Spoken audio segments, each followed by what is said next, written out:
¿Qué tal?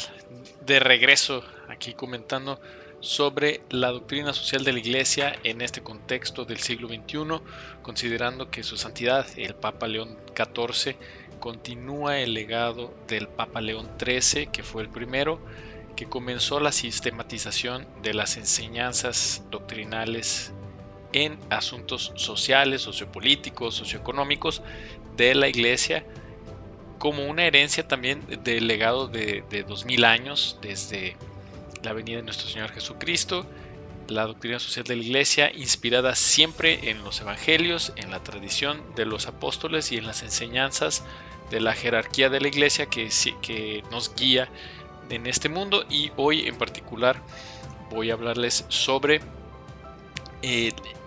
la doctrina social de la Iglesia frente a los sistemas políticos actuales, a los sistemas económicos y todas las complicaciones que derivan de eso, ¿no?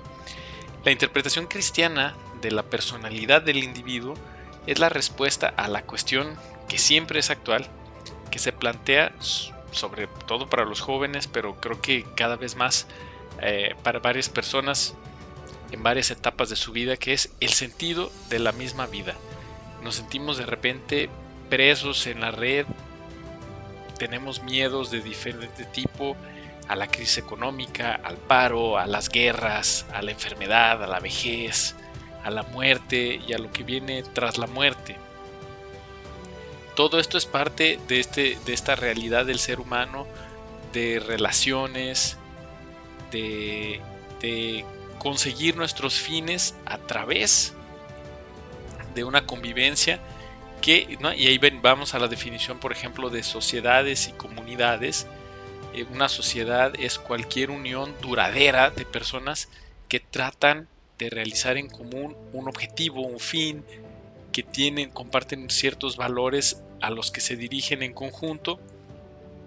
Y esto es particular porque lo vemos claramente, como individuos no somos capaces de resolver de manera igual todos los problemas, por eso colaboramos, nos especializamos muchas veces en diferentes áreas y adquirimos productos y servicios de otras personas para resolver nuestras necesidades, ¿no? Y de ahí nacen diferentes tipos de relaciones, que es a donde podemos ya ahora sí comenzar a platicar sobre sistemas de gobierno, sistemas económicos. Entonces, por ejemplo, muchas veces cuando se discuten estos temas, sobre todo en redes sociales, tenemos el problema de la confrontación, ¿no? Porque muchas veces estos sistemas lo que son formas de ver el mundo, y me parece importante comenzar aclarando cuál es la gran herencia del marxismo socialista. Karl Marx, que bebía de otros filósofos como Fichte, establecen que el mundo se divide en dos bandos, los opresores y los oprimidos, los malos y los buenos.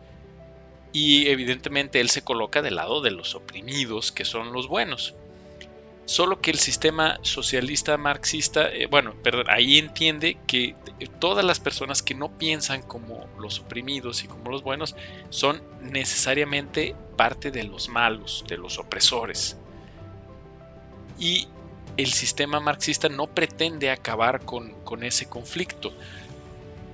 Para Marx, ese conflicto es el motor que hace rodar las relaciones económicas e históricas. Entonces, para Marx, cuando se realiza una revolución, lo único que va a pasar es que los oprimidos van a llegar al poder y van a oprimir a los antiguos opresores y las relaciones se van a cambiar, pero el conflicto va a continuar. Los oprimidos de antes van a ser los nuevos opresores y los opresores de antes van a ser los nuevos oprimidos. Ahora estos van a ser los buenos y el conflicto continúa. Por eso a veces se ha vuelto muy difícil establecer un diálogo, porque como en el socialismo se presenta como una opción para combatir las desigualdades, las necesidades de ciertas clases sociales, mucha gente empieza a estudiar el socialismo o escucha a pensadores socialistas y cae en este esquema y deja de escuchar a la otra parte, porque la otra parte sería necesariamente parte de los opresores, parte de los oprimidos, y no vale la pena ni escucharlos. Pero volvemos al inicio, todo se trata de formas de ver el mundo, de perspectivas de las cosas. Dicho esto, la Iglesia se da cuenta que muchos de estos sistemas de pensamiento, de estas propuestas de sistemas económicos y políticos, no solo tienen errores, que tener errores ya sería, o fallas es normal, pues somos seres humanos, no podemos proponer algo perfecto, pero algunos son de hecho condenados abiertamente por la Iglesia, como es el propio socialismo, porque tiene un error antropológico fundamental, ya que a la persona se le entiende como un instrumento, una molécula de un organismo social que no tiene responsabilidades personales, está alienada respecto al bien moral, y en contrapartida, en las relaciones, en las sociedades liberales capitalistas, se cae en una subjetividad de la sociedad. Las sociedades democráticas por lo menos nos dan intentan equilibrar esto con participación y corresponsabilidad, pero el principio de mayoría en las propias democracias suprime la dignidad y los derechos de las personas, porque la autonomía existente de los grupos se va perdiendo.